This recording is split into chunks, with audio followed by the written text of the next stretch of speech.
Justement, pour parler de cette longue trajectoire, de ce travail colossal qui a été réalisé en 5 ans, avec une session parlementaire qui se clôture à présent avec un compte à rebours qui va commencer pour la nouvelle session pour un 9 janvier. Nous avons le plaisir de recevoir au bout du fil Dr Ayman Aboulaïla, qui est président de la Commission de la Santé au Parlement.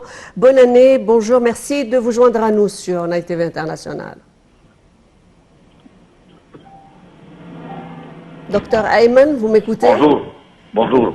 Bonjour. Alors, que de chemin parcouru avec à l'effectif au moins 887 projets de loi. Nous sommes devant quand même une constellation qui a changé la figure législative égyptienne.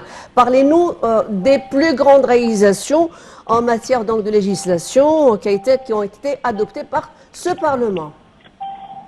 Alors, je crois que ce Parlement a réalisé ce les autres parlements n'ont pas fait dans 5 ans. Alors, ce Parlement était après 2 révolutions, et aussi il y avait la Constitution 2014.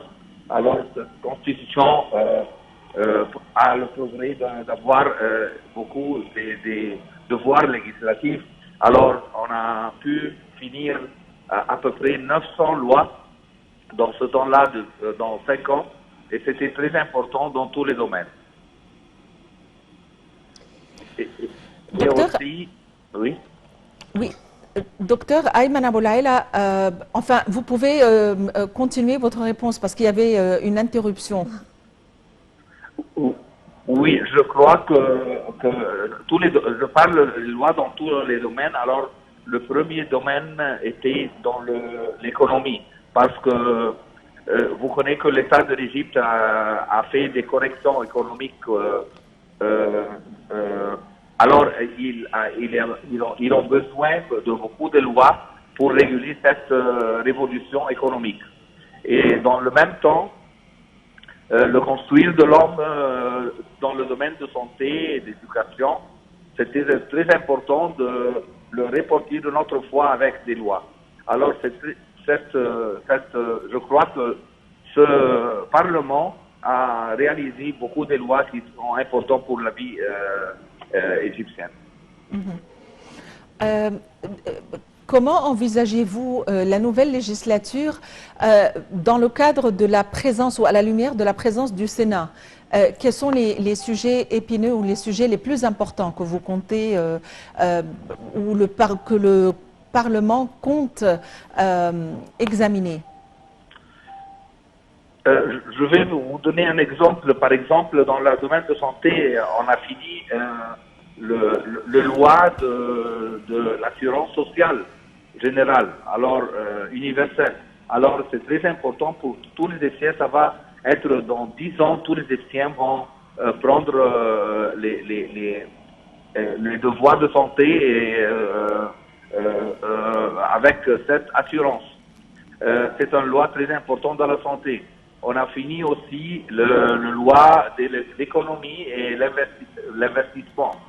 On a fini le loi dans le domaine de sport, le loi de sport et le loi des jeunes.